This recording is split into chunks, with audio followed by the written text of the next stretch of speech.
देखो पहले समझ लो उसके बाद लिख लेना। देखो ये फोर्थ वाला प्रूफ आता है, जब भी क्वेश्चन आएगा ना 5 मार्क्स का आएगा। पहला पूछेगा तुमसे टोटल टाइम ऑफ फ्लाइट निकालना, फिर height of the projectile, range of the projectile, अब बोलेगा ट्रेजेक्टरी प्रूफ करने के लिए कि पैराबोलिक इन नेचर होता है, पैराबोलिक दिखता है। तो ये देखो कैसे प्रूफ करेंगे यहाँ पे।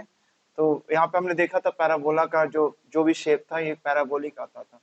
तो यहाँ पे प्रूफ करने के लिए ये सब आपको पता है स्टार्टिंग में कि सर इनिशियल में यू स्पीड होता है, एंगल थीटा बनाता है। तो इसका दो कंपोनेंट आता है, एक यू कॉस थीटा आता है, एक यू साइन थीटा आता है इनिशियल में। ये इसको ऊपर लेके जाता है और ये इसको आगे की तरफ लेके जाता है। तो मैं देखा था कि एक्स के अलोंग कोई एक्सलेशन नहीं आता, डेट मीन्स एक्स के अलोंग जो एक्सलेशन होता था जीरो होता था, और वाई के अलोंग जो एक्सलेशन होता था नीचे की तरफ होता था जी होता था। यही दो एक्सप्रेशन आता था। तो एक्स की तरफ एक्सलेशन नहीं है मतलब वेलोसिटी चेंज नहीं होगा एक्स वाला। वाई की तरफ एक्सेलरेशन नीचे की तरफ है लेकिन बॉडी ऊपर जा रहा है, एक्सेलरेशन नीचे वेलोसिटी ऊपर काम कर रहा है। तो धीरे धीरे क्या होगा, वेलोसिटी घटते जाएगा, जीरो हो जाएगा। उसका देखा और टाइम आएगा जब आगे जाओगे ना, से मान लो यहाँ मुझे वेलोसिटी देखना है तो मैंने बनाया टेंजेंट, उसका इसका दो कंपोनेंट आएगा, एक हॉरिजेंटल एक वर्टिकल। तो देखो हॉरिजेंटल वाला चेंज नहीं होगा, यू कॉस थीटा ही होगा, क्योंकि हॉरिजेंटल में कोई एक्सेलरेशन नहीं, एक्सेलरेशन नहीं तो वेलोसिटी चेंज नहीं होगा। लेकिन अगर मैं यहाँ पे देखता हूँ तो यहाँ पे क्या होगा, यहाँ पे वेलोसिटी नीचे आ रहा है और एक्सेलरेशन भी नीचे काम कर रहा है। मतलब एक्सेलरेशन है वो वेलोसिटी को सपोर्ट करेगा, मतलब अब एक्सेलरेशन उसकी तरफ है, वेलोसिटी के तरफ है, तो वेलोसिटी को बढ़ाएगा। इस केस में क्या होता था, यहाँ से यहाँ जब आते थे तो वेलोसिटी के लिए टेंजेंट ड्रॉ किया, इधर आया यू कॉस थीटा, इधर आता था तुम्हारा वर्टिकल वाला कंपोनेंट। तो वर्टिकल वाला कंपोनेंट यहाँ यू साइन थीटा इनिशियल में, लेकिन यहाँ पे यू साइन थीटा नहीं होगा क्योंकि एक्सेलरेशन नीचे की तरफ काम कर रहा है और वेलोसिटी ऊपर आ रहा है वाई के अलोंग वाला। तो एक्सेलरेशन नीचे है, वेलोसिटी ऊपर है, तो वेलोसिटी धीरे धीरे घटेगा क्योंकि अपोजिट डायरेक्शन में है, और यहाँ सेम डायरेक्शन में तो बढ़ेगा। तो जब ऊपर जाएगा तो धीरे धीरे वेलोसिटी घटेगा और जब नीचे तो वेलोसिटी बढ़ने लगेगा। ये कहानी होता है। तो यहाँ पे देखो कैसे प्रूफ करेंगे। तुम ना ऑब्जेक्ट को ना किसी पोजीशन पे सोचोगे कि मान लो यहाँ पे ऑब्जेक्ट होगा किस टाइम के बाद, मान लो तुमने फेंका 1 सेकंड के बाद यहाँ ऑब्जेक्ट दिख रहा है। तो मैं क्या करूंगा, इस पॉइंट पे मैंने कोऑर्डिनेट ले लिया x comma y. X comma y क्या होता है, एक्स होता है एक्स कोऑर्डिनेट, वाई होता है वाई कोऑर्डिनेट। अगर मैं यहाँ से परपेंडिकुलर ड्रॉप करूंगा, यहाँ से परपेंडिकुलर ड्रॉप करूंगा, तो मैं बोल सकता हूँ ये कोऑर्डिनेट क्या होगा, ये एक्स हो जाएगा और ये वाई हो जाएगा, ये वाई और ये एक्स हो जाएगा। तो यहाँ पे बस अब इसी चीज को लेके ना ट्राई करेंगे। तो ये जो पोजीशन मैं देख रहा हूँ कुछ टाइम के बाद देख रहा हूँ, तो let object is at position x y in time t, मतलब यहाँ पे जब पहुंचा तो टाइम टी हुआ, कुछ भी हो सकता है, 2 सेकंड 3 सेकंड 4 सेकंड। अब मैं क्या करूंगा, मोशन इन 1D का इक्वेशन लगाऊंगा। तो पहला मैंने इक्वेशन लगाया डिस्प्लेसमेंट वाला, एक्स के अलोंग, इनिशियल एक्स के अलोंग और एक्सप्रेशन एक्स के अलोंग टी स्क्वायर, तो s equal to u t plus half a t वाला। तो यहाँ पे देखो एक्स के अलोंग कितना डिस्प्लेसमेंट है, यहाँ पे बॉडी था, यहाँ पे बॉडी पहुंच गया, बॉडी यहाँ से यहाँ आया, एक्स के अलोंग कितना डिस्प्लेसमेंट हुआ, इतना डिस्प्लेसमेंट हुआ एक्स के अलोंग। वाई के अलोंग कितना डिस्प्लेसमेंट हुआ है, वाई कैपिटल वाई। बात समझ रहे हो मेरी बात, मैं क्या बोलना चाह रहा हूँ, मैं बोल रहा हूँ जब बॉडी ट्रेवल कर रहा है कुछ इस टाइप से है, जब यहाँ पहुंचा तो यहाँ दो डिस्प्लेसमेंट है, बॉडी यहाँ से यहाँ आया, दो डिस्प्लेसमेंट है, एक है एक्स के अलोंग इतना है, वाई के अलोंग इतना है, तब यहाँ जाके पहुंचा है, मतलब दो डिस्प्लेसमेंट, एक्स के अलोंग एक्स है, वाई के अलोंग वाई है, तो दोनों तरफ इक्वेशन लगा दे रहा हूँ। तो डिस्प्लेसमेंट एक्स के अलोंग कितना है, एक्स है, इनिशियल स्पीड कितना है एक्स के अलोंग, तो यू कॉस थीटा देखो into T, half acceleration x के अलोंग कुछ नहीं है, जीरो है, तो ये पूरा टर्म कट जाएगा, ये आ जाएगा। तो मैं इसे टाइम निकाल लेता हूँ, तो टाइम किससे निकालूंगा, ये इधर आ जाएगा एक्स यू कॉस थीटा, मतलब ये मुझे पता रहेगा एक्स यू कॉस थीटा। ये मैंने टाइम निकाल लिया कि यहाँ से यहाँ पहुंचने में कितना टाइम लगा। उसके बाद मैं दूसरा लगाऊंगा डिस्प्लेसमेंट वाई के अलोंग, ये रहा वाई के अलोंग, तो लिख दिया डिस्प्लेसमेंट वाई के अलोंग, सब वाई के अलोंग लिख दिया, यूटी प्लस हाफ एटी, ये वाई के अलोंग ये भी वाई के अलोंग। अब लगाते हैं डिस्प्लेसमेंट कितना वाई के अलोंग है, तो क्या small y, small y, speed कितना इनिशियल वाई के along, u sine theta, u sine theta, time कितना निकाल रखा है हमने, यहाँ से यहाँ पहुंचने में कितना टाइम लगा, ये वाला टाइम लगा x by you cos theta, यहाँ पुट किया प्लस हाफ एक्सलेशन वाई के अलोंग कितना होगा, तो बॉडी यहाँ से यहाँ जा रहा है, एक्सलेशन नीचे की तरफ काम कर रहा है और बॉडी ऊपर जा रहा है, तो मैंने बताया है माइनस जी लेने के लिए, तो ये माइनस जी ले लिया और टी कितना आ रहा था ये उठा के यहाँ पुट कर दिया। अब देखो यहाँ से ये यू यू कट जाएगा, sign theta by cos theta, tan theta, यहाँ एक्स लिख दिया। अब यहाँ देखो plus minus minus half g x का स्क्वायर यू का स्क्वायर कॉस स्क्वायर थीटा। अब ये पूरा इक्वेशन को तुम देखो, एक्स डिस्प्लेसमेंट था ये फिक्स था, थीटा ये भी फिक्स है, half g x square u square cos square theta. तुम देख सकते हो, तुम थीटा और यू तुम इनिशियल में दे देते हो, थीटा और यू तुम इनिशियल में देते हो, मैंने 30 डिग्री फेंका, तो मतलब थीटा कांस्टेंट है, ये कांस्टेंट है, ये कांस्टेंट है, लेकिन जो x है ये वेरिएबल, क्योंकि जैसे जैसे बॉडी यहाँ से यहाँ पहुंचेगा तो x इतना हो जाएगा और y इतना हो जाएगा। जब यहाँ यहाँ पहुंचेगा तो x इतना हो जाएगा, सॉरी x इतना हो जाएगा, y इतना हो जाएगा। फिर आगे जाएगा, यहाँ पे आएगा तो x इतना हो जाएगा, y इतना हो जाएगा। तो ये ना चेंज हो रहा है, टाइम के साथ ये चेंज हो रहा है। तो दोनों इक्वेशन को देखो, जिसको बोलते हैं पैराबोलिक इक्वेशन। कैसे पता चला?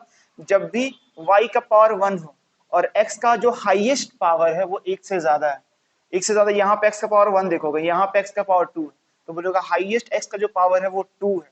जब भी ऐसा इक्वेशन दिखता है इसको बोलते हैं पैराबोलिक इक्वेशन। जैसे y is equal to x square, इसको बोलते हैं, मैथ्स में पढ़ोगे, पैराबोलिक इक्वेशन। अगर मैं इसको ड्रॉ करूं तो तुम ऐसे बोल सकते हो, कैसे ड्रॉ करेंगे? x का वैल्यू 0 पुट करो तो y कितना आएगा? 0। x का वैल्यू 1 पुट करो, x का वैल्यू -1, x का वैल्यू -2, x का वैल्यू 2, और मेरी बात समझ पा रहे होगे? -1 का स्क्वायर y आया 1, -2 का स्क्वायर 4 आएगा, तो y का वैल्यू 4। x का वैल्यू यहाँ पुट किया 2, 2 का स्क्वायर 4, तो 4 आया। तो इसको ड्रॉ कर दो, 0, 0, 1, 1 कुछ यहाँ पे आएगा, -1, 1 कुछ यहाँ पे आएगा, -2, 4, -2, y का वैल्यू 4, यहाँ पे -2 और यहाँ पे 4। उसके बाद 2, 4, x का वैल्यू 2, y का वैल्यू 4। अब सबको ज्वाइन करो फ्री हैंड से। ये एटमोस्ट कैसे आता है? Kind of parabola. ये इस तरह से दिखाई देगा पैराबोला, ये भी उसी तरह से दिख रहा है तुम्हें, पैराबोलिक। तो ये मैंने प्रूव कर दिया, this is the parabolic equation. अब इसी पे एक क्वेश्चन है, जो क्वेश्चन क्या बोल रहा है? A football player kicks a ball at an angle of 30 degree with the horizontal. अब इसमें देखो, एक फुटबॉल प्लेयर है, ठीक है, उसने एक फुटबॉल को किक किया, स्पीड दिया हुआ है 20 मीटर पर सेकंड से उसने किक किया। याद रखना, जितना भी डेटा लोगे सब ऐसा यूनिट में होना चाहिए, मीटर पर सेकंड में। किलोमीटर पर आवर में दिया तो मत पुट कर देना यू का वैल्यू किलोमीटर पर आवर, ये हमेशा मीटर पर सेकंड में पुट होगा।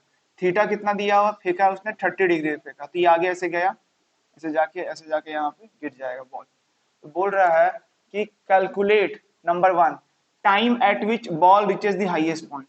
बोल रहा है कितना समय के बाद बॉल यहाँ पहुंच जाएगा। मैं बोल सकता हूँ टाइम ऑफ एसेंट पूछ रहा है, या मैं ऐसे बोल सकता हूँ टोटल टाइम का हाफ निकाल लूंगा तो वही हो जाएगा। तो टोटल टाइम कैसे निकालते हैं? t is equal to 2u sine theta by g। ये पुट करो, 2 इनिशियल स्पीड दिया हुआ है 20, साइन थीटा कितना है 30 डिग्री, करेक्ट, और g का वैल्यू 10 ले लो, तो यहाँ कितना आ जाएगा? साइन 30 डिग्री हाफ, हाँ यहाँ 1 0 0 काट दो, ये हो गया, हाँ ठीक है, ये हो गया हाफ आया, 2 2 4 हो गया, तो ये 2 टाइम निकाल रहे हो तो सेकंड में आएगा। तो ये जो टोटल टाइम निकालो, यहाँ से यहाँ तक आने में 2 सेकंड लिया। क्वेश्चन क्या पूछ रहा है तुमसे? यहाँ से यहाँ तक कितना हो जाएगा टाइम? यहाँ से यहाँ तक का हाफ हो जाएगा, टाइम का हाफ हो जाएगा, मतलब 1 सेकंड, इसका हाफ करोगे तो 1 सेकंड, मतलब टाइम ऑफ एसेंट पूछ रहा है, that is nothing but total time का हाफ हो जाता है, तो 2/2 दैट इज 1 सेकंड। ये आ गया टाइम पीरियड ऑफ एसेंट। उसके बाद दूसरा नंबर पूछ रहा है, बी नंबर, सॉरी, ये बोल रहा है और maximum height reach, maximum height निकालना है। तो हाइट के लिए क्या फॉर्मूला था? h इज इक्वल टू, याद है किसी को? और रेंज का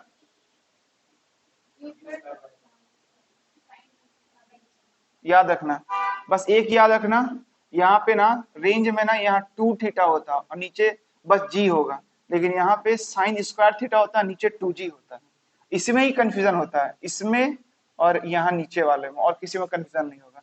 तो हाइट पूछ रहा है, मैक्सिमम हाइट रीच, तो बस पुट कर दो, u कितना है 20 का square sine square 30 degree divided by 2 into 10। Solve करोगे सीधे, कैसे सॉल्व कर रहे हैं? साइन स्क्वायर 30 मतलब हाफ आएगा, ये हाफ का स्क्वायर करेंगे तो 1/4 हो जाएगा। यहाँ कितना आएगा? 400 आएगा। तो मैं इसको लिख सकता हूँ, देखो ये आ गया 400, ये आ गया 1/4 और नीचे आ गया 20, तो एक 4 कट गया, 100/20 कितना आ जाएगा? 5 मीटर। मतलब कितना ऊपर जाएगा? मैक्सिमम 5 मीटर तक जाएगा। ठीक है, अब आगे चलते हैं, रेंज निकालते हैं। रेंज में वही कहानी, 20 का स्क्वायर, यहाँ पे देखो साइन 2 थीटा है तो साइन लिखा, 2 लिखा, और यहाँ थीटा का जगह 30 डिग्री पुट कर, तो ये कितना हो जाएगा? 1 हो जाएगा। यह आ जाएगा 20 का स्क्वायर 400, साइन 2 थीटा है मतलब 2 इंटू थीटा है, तो ये 2 इंटू 30 कितना होगा? 60, तो साइन 60 डिग्री पुट करेंगे। ठीक है, √3/2, √3/2 आ गया, नीचे 10 आ गया, तो ये कट गया 200 से और एक जीरो खा गया, तो ये कितना आ जाएगा 20√3। जो भी आएगा सॉल्व करोगे 1.3 पुट करके, रेंज है तो मीटर में आएगा, मतलब ये इतना दूर चला जाएगा, दैट इज 20√3 मीटर। उसके बाद पूछ रहा है time for which the ball is air, हवा में कितनी देर तक बॉल था। हवा का मतलब यहाँ से फेंका और यहाँ, ये पूरा हवा में बॉल था, कितना हो जाएगा रोल टाइम 2 सेकंड। तो ये बोलना चाह रहा है टोटल टाइम पूछ रहा है, लेकिन इस लैंग्वेज में दिया हुआ है, ठीक है, तो 2 सेकंड है। इसी तरह क्वेश्चन आते हैं, ठीक है, इसको नोट करो।